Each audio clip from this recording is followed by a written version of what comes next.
Welcome to the Strength of the Message and Beyond the Truck podcast. I tell you, today I am truly honored and blessed to have a dear friend, a industry leader, Bill Reese from CVSA, Commercial Vehicle Safety Alliance Group. And I'm going to tell you, Bill is one of the guys that I admire and look up in the industry, that we need more people like this in the industry. It's a great organization. It's great that our company works together to help sponsor this, and they put on great events. Most importantly, I want to get Bill on here to provide accurate information, just a positive message for our environment, and most importantly, to spend time with a great guy. And I'm honored because I believe this is one of the most reputable people in the industry. And to have you on here, Bill, I can't give you the welcome or the introduction that you deserve, so I'm going to let you do that. I know you're going to be humble, but I want to say thank you for your time today. And we always go into these things with no script. So, Bill, why don't you introduce yourself a little bit, and we'll just dive right in and spend some good conversation or good time together with conversation. So, All right. Well, thanks, Jerry. It is an honor to be on here with you as well. A little bit about me. Currently I work for the Commercial Vehicle Safety Alliance. I'm the director of hazard materials programs, but I actually got started in this industry, believe it or not, I'm going to date myself here, 45 years ago. And I worked on the industry side then. Worked for a company. I guess it was really my first job that was more or less a full-time job. And they were one of those companies that didn't really follow the rules. They found ways around them. And so it was probably a good and a bad introduction into the industry because they didn't do training. I got exposed to hazardous materials I shouldn't have been exposed to, things like that. From there, I went to work for a large retail company, and I was their shipping and receiving clerk. Some of the stuff I received was hazmat. We had a sporting goods department and we had a beauty salon. And I'm telling you, those ladies, they put a lot of hazmat on their hair. I was pretty shocked at that, how much stuff that come in that was hazmat went to our beauty salon. But at the time we'd get stuff in maybe damaged, and you know, I didn't have training on what we did with it. Generally, it went in the garbage dumpster. Not a good idea. Um, from there, I moved into enforcement, and I really found out how important training was there for personal safety reasons, for no other reason at all. I worked for the Idaho State Police for a little over 30 years. I spent most of that in our commercial vehicle and hazardous materials unit. The longest stint of that was as a hazmat specialist, and I did response in addition to compliance. So I know both sides of the field there from a hazmat perspective. But one of the things I like about hazmat is I'm always learning. You never know it all. When people introduce me as an expert, I'm like, whoa, hold on just a minute. I don't consider myself an expert. I don't know it all, but I know where to go for the answers, and I think that's the biggest key. I've been with CVSA now 9 years, and I've helped build the program to where it's at now. I have three great people that work under me at CVSA, and we've really expanded our program. We do provide training to some to the enforcement side, but I actually spend a lot of my time providing training to the industry, and I really enjoy doing it. I found it very rewarding, and I really just enjoy my time doing this kind of work, and I found it very rewarding. And the bottom line is, I know the work that I've done in the end has saved countless lives, and that's what's important. that's awesome. I got to tell you, this is even better. And again, I want to remind everybody, this is not planned, no script. I got to do a podcast earlier this morning with a gentleman that I had always admired in the industry, and he just retired. And he was 45 years in the industry as well. And this is my 45th year. So this is my second podcast in 2 days. We got two people on. You combine 90 years of experience. And just like you, and just like earlier, he started out in the industry, washing trucks, working on them, dispatch, working his way up, just like I did in the industry. But just like you, come from the original company. I've only had two jobs my whole professional career. The first one was we had no training. We learned how to skirt the regulations. It was all paper logs. You know what that means. And you know what? Then you move on, you move up, and you elevate yourself because you just want to continue to get better because that's what it's about, saving lives, making the industry safer and saving lives. And I, like you, I love hazmat. I love the challenge. And yeah, I when anybody ever tells you, hey, I know all about hazmat, no, you don't. There is no way you know everything about it. It is one that is one is continuous education. You'll never know all of it, but you say it the best. Where to go get that information? So thank you for your service as well. And listening to you talk about the women and their chemicals. My wife will get her nails done. I walk in, I'm like, I don't know how this place doesn't blow up, or you people. No wonder why you're so happy smelling these fumes all the time. Oh But yeah. also, I remember last year. I'll never forget. I was in one of the big stores, and I'm buying her some perfume and some other stuff for Christmas, and they roll out these boxes and cars, all these warning labels, and I'm like, Oh holy yeah. cow, man! I'm like, if they only knew about this, so they have no idea what they're talking about. They're probably thinking like, well, what's wrong with this guy? I'm reading all these boxes. I was putting together training at the time, and I'm taking pictures of the boxes all ripped open and everything. I'm like, okay, this is not right. This come off a truck, and I'm like, hey, let it go, Jerry. Your Christmas shopping, just let it go. But that's awesome. 45 years, that's great. So I tell people in this industry, you don't do things for 45 years as a job. You do this, it's your passion. It's what drives you inside. And that's what brings me here today with you is you're one of them guys. I've attended your classes. I like how you do that. You're that guy for me that I just want to feed off of. I want to get that information from. And that's what I want to do this podcast and just provide you with information. And if you want to go down the hazmat, we can go down hazmat, whatever we want to do. I don't have a script for any of it. You know what I mean? I'm here to bring in positive messages, knowledge. What are you seeing in the industry? We talked about the English. I'm tired of hearing about it. Yeah, what I mean, I want a positive message out there. You know what?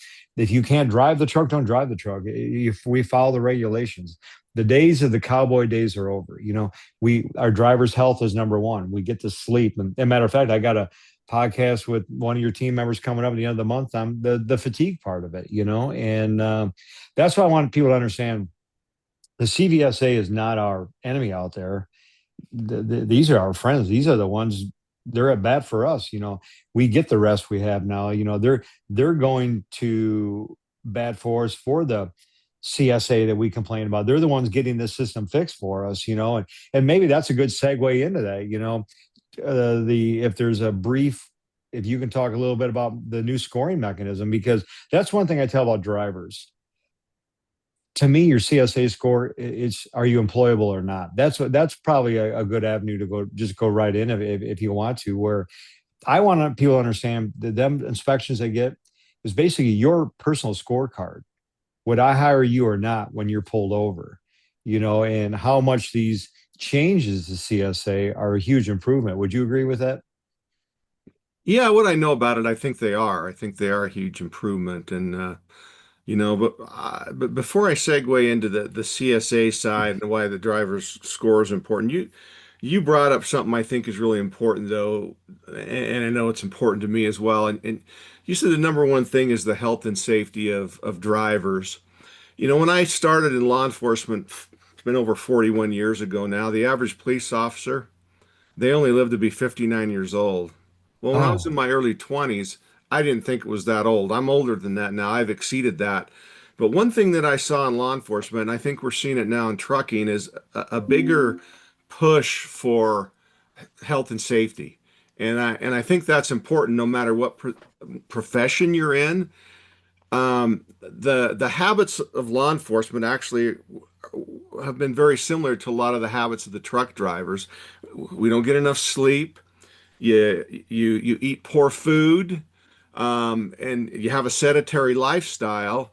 And if you're not cognizant of that, and we don't take the steps to overcome that, that catches up to you and it shortens your life. And I don't think any of us want that. So I think looking at even a lot of the regulations and stuff, when you look at the life safety aspect of it, what it does to help improve people's lives, I think that's really important. And I think it's easy to get hung up in that almighty dollar. Let's go. Let's work more hours. Let's go after that almighty dollar. I remember working overtime because I could work overtime, but then not getting enough sleep. That starts to wear on you mentally and physically, and it affects your health.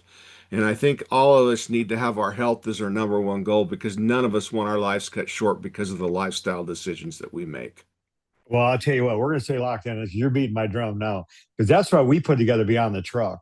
And I'll be honest with you, I got our business call tomorrow on it, and this will get me going because I did not know that about yours, but I knew it was close with yours because I do have a lot of friends in law enforcement, and they battle the same mental things that we do.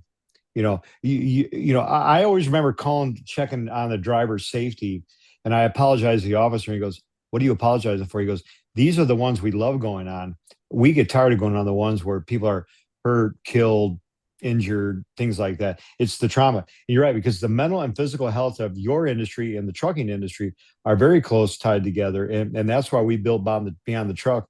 And then I want to talk to you about coming to your conference then, because I've got a professional group putting this whole thing together and managing all these emotions, the grief, the isolation, the loneliness. And because when what's wired together fires together. When we get our mind right, we get our bodies right. And when our Yep. bodies are right, our minds are right. And the drivers are 61.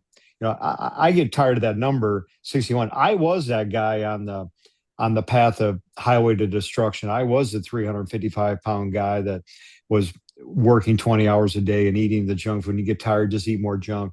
But then you realize if you're going to lead people, you better lead by example. And they become infectious to me or contagious to me internally where, hey, I'm living healthier. And they tell me my metabolic age is now 46 and I'll be 62 in a couple months.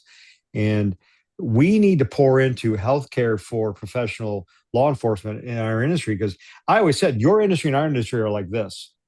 You're out there to keep us safe, and we're out there to make sure you're keeping us safe as well because you're the first one I call on anyway. And that's what I like about the CVSA. You're the driver fatigue part. It helps the industry become what it is, safer, healthier. And I really believe a big aspect of ours is mental because we reward the endurance, the toughness, the long days, things like that. And we need to understand, hey, we're all human. We have the emotions. We have the very limited resources to good quality food. How do we prepare ourselves for success in that? And if there's something I can do to help you on that, I want to let you know because I will say this, and I want to kick it back to you. I teamed up with Corporate Chaplains of America, and they have what they call a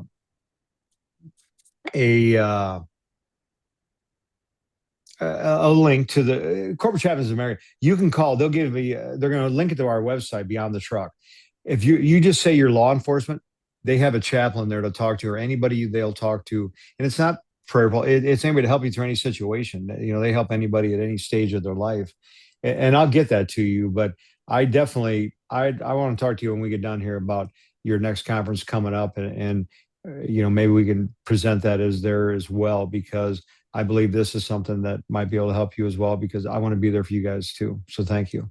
So All right, yeah, thank you. No, that's really it's important for all of us. But as far as the driver CSA score, the violation that drivers get, that really does reflect on a driver roadside. And if you want to move on and get better jobs, you need to worry about the violations you get. The other thing I will tell you too is if you get violations and you don't think they're right, you need to challenge those violations because if it's a legitimately bad violation and you can challenge those, and I know there's issues sometimes getting those removed, but certainly if they're bad violations or you think they are and you have the information to dispute that, you can dispute those violations. But having the attitude that I'm just doing my job and I'm not worried about that there's a record of that. And if you lose a job you have now and you want to go get another job, you may not be able to get a job with a reputable company based on roadside violations that you've had. In fact, I will tell you as a best practice, what I recommend to trainers now that sit through my hazardous material instructor training classes is you look at your top violations that you get, and there's a national list as well, but look at those top violations and fold that into your training because a lot of the violations you can can affect those if you address those in your training. And as a driver, you can look at the violations that you're getting or other drivers are getting, and you can make adjustments, and you can change your focus and make it so you don't get those violations anymore because you're not committing them. And that's really what it's all about is let's try to be safer. And we can sit here and argue all day about, well, I don't like some of these laws. Doesn't matter whether we like them or not. There's some of those laws I don't like either, but here's the bottom line. They are laws and you have to comply with them, whether you want to or not. And if you violate laws because you don't want to comply with them, it will come back to haunt you. Yeah, I agree. That's one thing I learned. I went through your class, I think, 3 times. And that's one thing I learned right away was identify your weaknesses, make them your strengths get stronger. And that's one thing we did. We looked at always when we did our training, we would look at our CSA violations and we'd say, okay, here's the targets. And you know what? What you don't focus on, you don't improve. And Nope. that's why I tell everybody, you need to get into these organizations, like join CVSA or join these groups because it enhances your training. It enhances your mind. You build better programs because you're around other professionals and you feed off one another. And that is one thing we learned right away joining your class about the hazmat is how we focus that training on, hey, we all have weaknesses.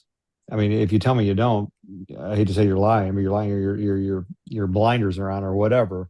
But yeah, you're right. That is a good thing. And if you're not looking at CSA scores when you're hiring somebody, you need to, because that to me is just as critical as an MVR. I will not hire somebody without doing a CSA background on them, well, along with the MVR, obviously. But that's one thing I wish they'd make mandatory. How does a driver get their CSA besides asking the company? How do they can go out and grab themselves, right? Yeah, they can, and I can't remember actually how to do it directly right now, but through FMCSA they can get it.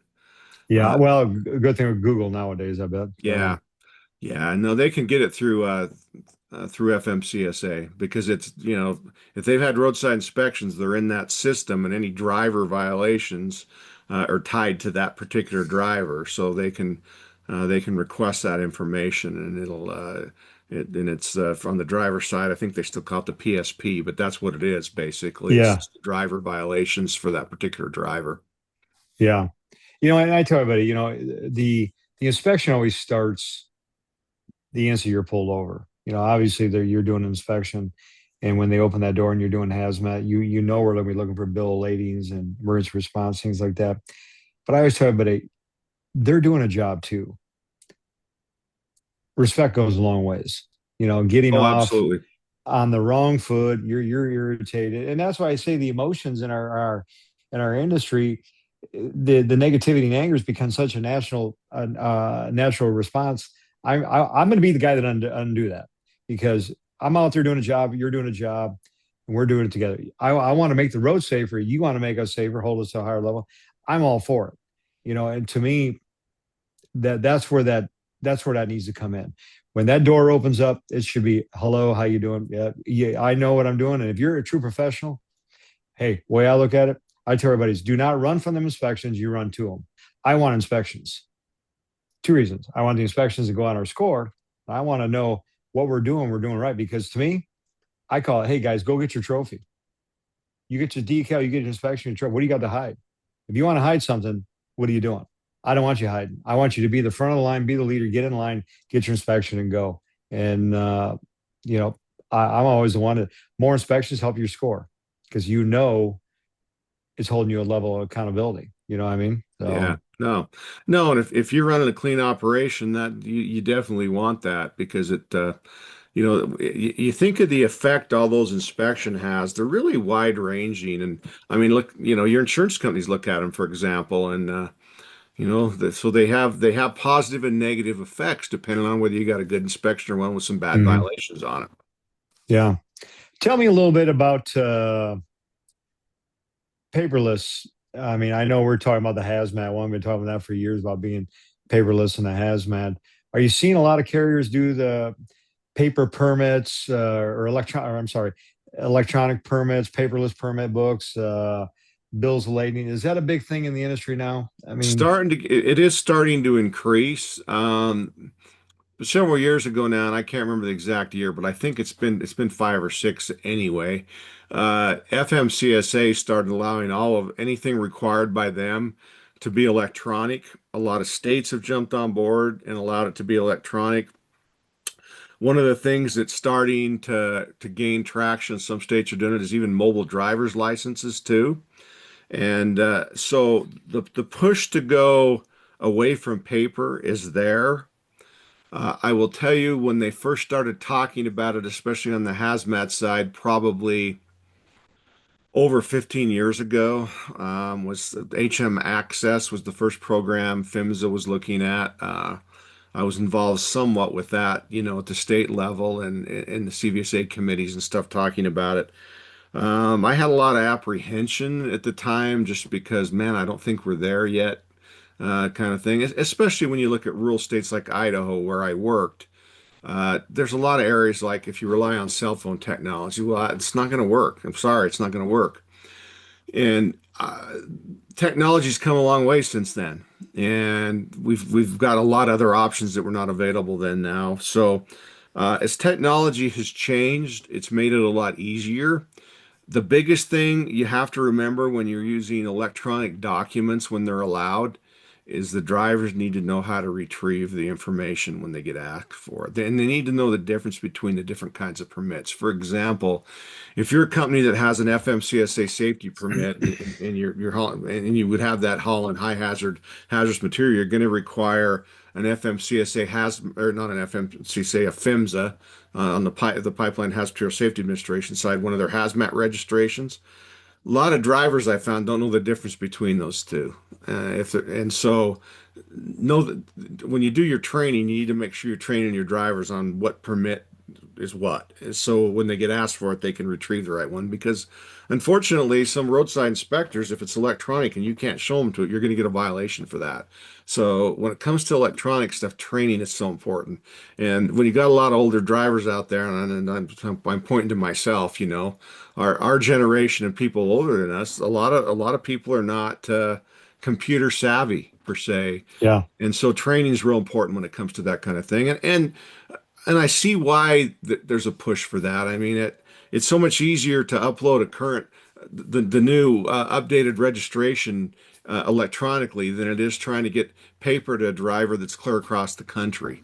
So there's real advantages to that. And I see there's you could download other extra things in there that they maybe not don't necessarily need to have, but with some of the issues we've been having recently with medical cards, for example, on the electronic side, where they can carry the paper copy longer. Well, upload a copy of the long form medical in their electronic documents as well, so that can be retrieved in an emergency situation, for example. So there are big advantages to that. On the hazmat side, we're seeing some movement that direction right now. On the hazmat side, you can have electronic copies of special permits and electronic copies of the hazmat registration. PHMSA just had a comment period out. I think it's closed now. I know we commented on it on several changes they're looking at making to the regulations, and one of them was looking at electronic emergency response information. So that would be a big change, but at the same time, if you're going to store, for example, the emergency response guidebook on a tablet in the truck, again, train the driver so he knows how to pull up the yeah, information on the tablet. Or if you have safety data sheets on there, same thing. So I can also tell you that the way PHMSA right now is approaching the potential for electronic shipping papers is there's already one special permit out there that's been out there for a while for UPS with their feeder trucks. That one's fairly old now. That one came out before I retired, so well over a decade old now. But they're encouraging companies to apply for special permits if they've got a way to that they think they can master that. And I think that's the approach they're going to take initially before they institute something that's good across the board. Rail right now, on the rail side, they do have electronic shipping papers by rail, but rail's a closed system. It's a lot easier for rail to do that, and the people that need to have access to, consists, for example, for a given train, they have ways to access that. A lot easier to do in a closed system like rail than it is highway with you know, the the the hundreds of thousands of carriers that are out there. Yeah. Yeah, I agree because, you take a carrier with 400 or 4,000 trucks, getting an updated hazmat permit in there or a registration for a truck, it's just daunting, and being able to Yeah, push them out to an electronic platform. But you're right. There are two things there I want to build off. One is, part of National Tank Truck Carriers, we do have a company that's piloting that electronic for PHMSA, and they're in Alaska. And I never thought about it. He's like, where we go, there's no satellite or no cell. We do it all by satellite. I'm like, oh, I never thought about that. And I'm like, that's a great way because if it works in the hardest area, it works in the easier area. You know what I mean? Because yeah, I'm in the Midwest. I'm not computing Alaska and driving up on the ice roads and dealing with satellites. You know what I mean? And yeah, that's a great thing. So their trial, their applied for that special permit or whatever to do that. And that's great. And you're right. When we look at the average age of our drivers, I think they say I've heard anywhere from 54 to 57. You're right. They just shy away from the electronic part. yeah, It's not that they can't do it. They get this mental mindset that they're intimidated by it. I laugh at even our guys. And I don't laugh. Some days they get frustrated with it. Hey, I can't do that. Excuse me. Yeah, you can. You figured out Facebook to talk to your kids or your FaceTime. You can do this. Yeah, you know what I mean? yeah. It's the change. And I want everybody, if you're leading departments or you're listening to this, where people aren't afraid of the change. They're afraid of the other side of the change and they just don't know what's there. So we have to provide a good vision for people to get there and a roadmap how to get there. What's the vision? What are we going to get there and how we get there? If you provide people with that, which is the training, like you spoke of, they're much more receptive to accepting that. So I will tell you, if you're listening to this podcast and you're in a leadership role, two things. If you're not in CVSA, this is why you need to join here. Two, remember, people aren't afraid of the change. It's the other side of the change. We are really visionaries where we need to provide them a vision and a roadmap to get to that change. And that's training. That training needs to come into that because I struggle with that myself with drivers. I'm a guy that embraces it, but I have the time to sit at a computer all day where I'm not sitting behind a wheel 11 hours. Then I'm not taking my 10-hour break trying to work everything on an iPhone. Remember that too. What kind of device do they got to manage it on? Are they going to do it on their phone, their e-log, an iPad? That's the other thing. Yeah, it is. Train And train them what they're yeah, using. So yeah, and that's the key. I mean, they need to be familiar with the device that they're using it on, and there needs to be some consistency there too. yeah. Anything you want to offer to any drivers or any company leaders listening to this, that you're seeing to build awareness? If you said, hey, I wish I could share this with more people, is there anything out there you wish you could do? I will say on the hazmat side right now, probably the biggest issue we're having, and I think awareness is important on this issue, is we're still having a lot of problems, and it's getting worse actually with lithium batteries and lithium batteries being shipped undeclared. And one of the things I tell people in my lithium battery classes that I teach, and just so everybody knows, I teach one a quarter to the industry, and it's a virtual class. It's about 5 hours long. We don't even charge for it. It's available on our website. But one of the first things I tell people is I ask them, well, what lithium batteries are regulated? And I pause for a second, and I say the answer is easy. It's all of them. And I get a lot of the, oh, really? Yeah, all of them. Now, there's some that qualify for an exception. The key with lithium batteries, though, and the ones that qualify for an exception, they don't get out of everything like a lot of other limited quantities do. They only get out of certain subparts in Part 172. and they have to comply with everything else. So, uh, lithium batteries are more heavily regulated than I think most people realize. Because they're a class 9 material, they don't require placarding. But you're required to have, everything other else that's applicable. If they qualify for the exception, they still got to have a lithium battery mark on them most of the time, and then a modal warning depending on what limits they're under, just kind of in a broad term. But once they exceed the watt hours, the grams of lithium that qualify for the exception in the regulations, they're fully regulated like any other hazmat. And we still get, well, for example, these large UN 3536 or lithium batteries in a cargo transport unit.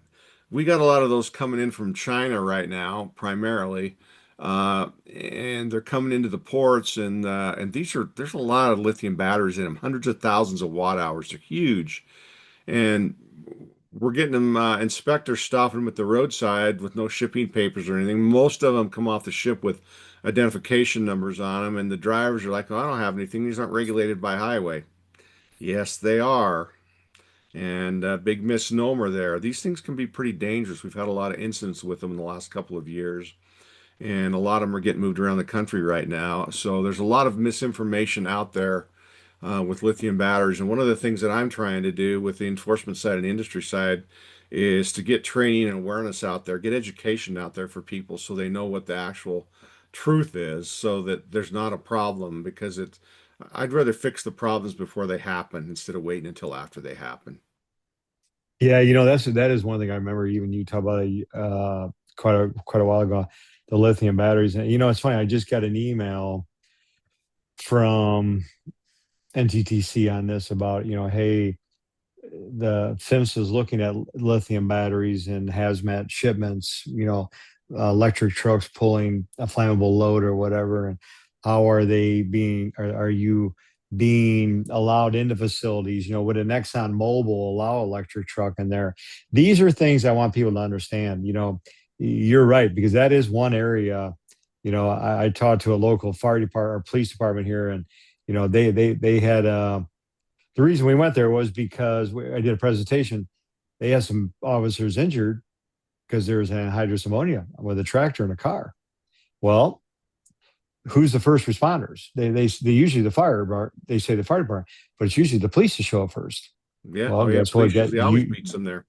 Yeah, Yeah. what happened then? Anhydrous ammonia. Yep. And Oh, I yeah. told him, I said, "Hell, okay, guys, you should be getting trained on this. You should have went up when you should have never went around that thing, And we did the education on that, and here it is in Canada, it's a poisonous gas, but down here it's not because we want to use it in agriculture, Yep. And the same, I said that you need to be you worry about these tankers with gasoline coming in your city to drop at the Casey's. I'm more worried about the container. You have no idea what's in that container. It could be batteries, or it could be pellets full of bleach and uh, toilet bowl cleaner. These are things that are delivered that I tell everybody the containers are what scare me. And like you said, they're not always marked right. And the lithium batteries is a big one. We had a small warehouse here close to us, and a guy was selling lithium batteries online. He had like 3 pallets or 4 pallets, or whatever the number was. Anyway, it caught fire. I think they evacuated part of the town. It burned for I don't know how many days. They wound up bringing cement in blue cement or some sort of aggregate on top of it just to smother it, and then it just stayed there. And that's one. I'm glad you brought that, because people don't realize how important them batteries are to monitor. I tell everybody, you do not leave your house or warehouse leaving these batteries plugged in. I don't care if it's a DeWalt drill, a forklift, a car. You do not leave them things unattended plugged in. Them things, they get hot fast. Have you ever seen one catch fire? Man, uh, I would almost bet these warehouse fires we see are somewhat tied to the forklift charging stations, things like that. I could be wrong. I Oh, have no yeah. math on it, but that's always been my take on it. I'll bet you it's these lithium batteries, because in these man lifts or these whatever, them are very big batteries. Oh, they are. They are huge batteries, and they're getting bigger. I mean, think about you've got a fleet of day cab commercial vehicles you're doing local deliveries with. I know that's going to be the next trend for the industry is the push for green energy. They're going to have tractors out there with huge lithium batteries in them.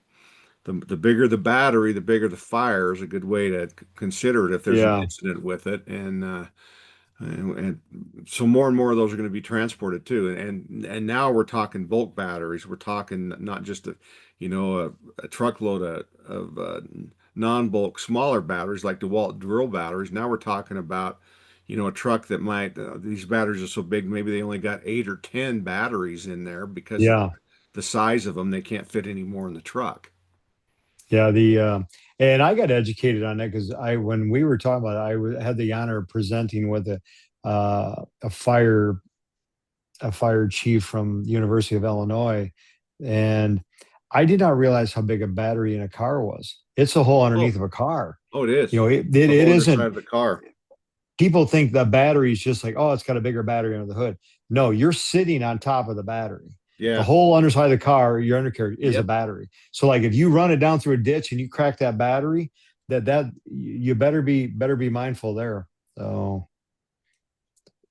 yeah, especially I when you said I could not imagine the size of the battery in the trucks. And you're right, they are getting bigger in your. I call them the Frito-Lay vans. The vans delivering the chips. They're lighter loads. They're your delivery vans in town running around.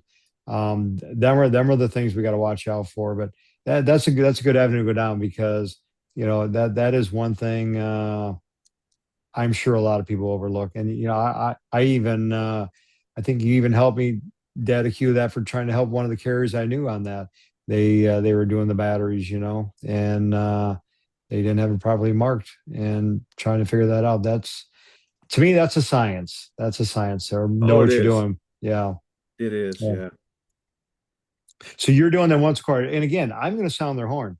If you're leading a company or organization, you're not part of CVSA or you're part of CVSA, this is why you need to get in there. I don't know if you met my daughter-in-law yet. She's taking over the hazmat part, and she's going to has or is sitting in your class. And this is where you get the firsthand knowledge, building the industry camaraderie. It's how we met. You know what I mean? And leaving the industry better off than when we came is my goal, and I can tell it's yours. And I want to say thank you. And I think we've been going for about probably 30, 40 minutes now. So we're going to start winding down here, but I want to say thank you for your service, everything you do at CVSA. Your next event you have coming up, that's January, right? Would that be what We is have our that? COMED conference in January, and then we've got our workshop in April in Chicago. So those are the next two events we have coming up. Well, you know what? Chicago, you're in my front yard then. Maybe we need to look at what we're doing in April with you, and see if we can help mentally and physically in your area and arena as well. And our industries are so tied together, so close. And I don't have a problem coming down to COMED either. When is it in January? Tell everybody when we're at in It's January. Do you know? actually it's usually the last week of January, but this next year we moved it to the first week of February. It's Okay. the 2nd through the 6th of February in San Antonio. Uh, Next year we'll be back to that last week of January. We just had a hard time getting locking in a property, so we had to move it a week for this next year. But yeah, we'll be in San Antonio. We moved the COMED conference, and it's a training conference. And it's for anybody in the industry. It's for the enforcement folks. It's for the industry folks. Non-members can come if you're not a CVSA member. You just have to pay a higher registration fee. And a really good place to meet people, attend some good training. It's usually, as I said, the last week of January is when we typically have it. And we move it across the southern tier of the country because it's winter time and people don't really want to travel north if they don't have to. The people in north would rather travel south, which I understand. So we try to move it from west coast to the central part of the country to the east coast. So in 2027, we're going to be in Tampa, Florida. Oh, okay, great. Well, I've never been there, and I've always wanted to go because I've always had. I'm making a pact to get there this year, and I want to talk to you afterwards, and we'll see about maybe we can help present there or whatever, because I want to be somewhere where we can make an impact in the industry in a positive way. So definitely in Chicago as well. And if we can help law enforcement in any manner, I'm all for that, because I feel my job here is I want to expand people's lives, and I want to leave it healthier, better mentally and physically and spiritually as when I came in, and something to live well on more than myself, and hopefully my family can carry it on. So I want to thank you for your time. Any last words? I want to, before we depart here, I want to thank you again for everything CVSA does. You guys are a stand-up group, and I can't beat your drum loud enough, but I will continue to support COMED and your other programs, and continue to beat that drum for you. But I'll let you kind of wind down, and then I'll just bring us to a close. So. All right, well, thanks, Jerry. The one thing I would say is go to our website. That's www.cvsa.org. Toolbar at the top is where you can find our training classes. Look for continuing education for enforcement. We have the hazardous material instructor training courses on there as well, and those are all. I have the 5-hour lithium battery course. I have an 8-hour overview course, a 24-hour introductory course, and a 40-hour advanced course. Some of all those courses are on there now. We also have some courses that Kerry Warakowski, who I work with, is responsible for, one on driver requirements, one on vehicle requirements. Those courses, you do have to pay for those courses, and then the HMIT courses are grant funded, so they are free, but you have to commit your time. I have some virtual courses on there right now. Later next year, we're going to do some in-person stuff. So take a look at our training. A lot of people think, wow, the training's free, so it's not very good. I assure you that's not the case. I have been doing this for a long time, and I don't do anything unless I give it 110%. I think Jerry can attest to that. The really good training classes, I update them at least once a year. I've got a great training staff that works for me. As I mentioned, I have 3 full-time people that work for me. In addition to that, I have 3 contractors that teach for me. So we have some really good instructors out there. The last thing I will say is in February, we are rolling out a new class. It's one you will have to pay for as well, but I think it'd be well worth your time. We have taken the general hazardous materials roadside course that roadside inspectors go to, and we have modified that so that we can give that to the industry folks. So somebody from the industry can come to the class, and they can go through basically the same training a roadside inspector does, and you can take that back to your company and do some training at your company, because you'll know exactly what's looked for on a roadside hazardous material inspection. So we're going to roll out the first one of those in Dallas in February. That's awesome. And yes, I will contest your training is top notch. Free. Uh, you're getting $1 million training free. I'm telling you, that is very, very good. I've been through the 40-hour class 3 times, and I learned something every single time. It is one that I'm telling you, you need to continuously go. Like I said, my daughter-in-law is going to go to it. I mean, you need this is the best I've ever seen by far. And like I said, I've been doing it for umpteen years. And when you leave there, you are just charged with much more knowledge.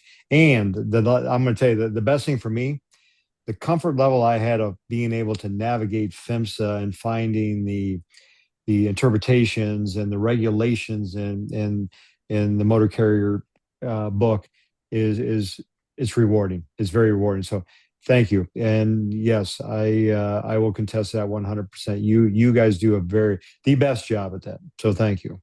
So, and in close, I want to say thank you to CVSA. Thank you, Bill. Anyone listen to this, if you are part of CVSA, continue to pour into them. They are our friends. We need you. Thank you. But also, if you're not, I'll ask you, why not? We need, they're not our enemy. They are the people beating our drum out there, helping our industry get better. And they are going to bat for us. They are not an enemy. I want to say thank you. And I want to make that clear. And I'm going to come and help you guys live healthier mentally and physically. You have my word on that.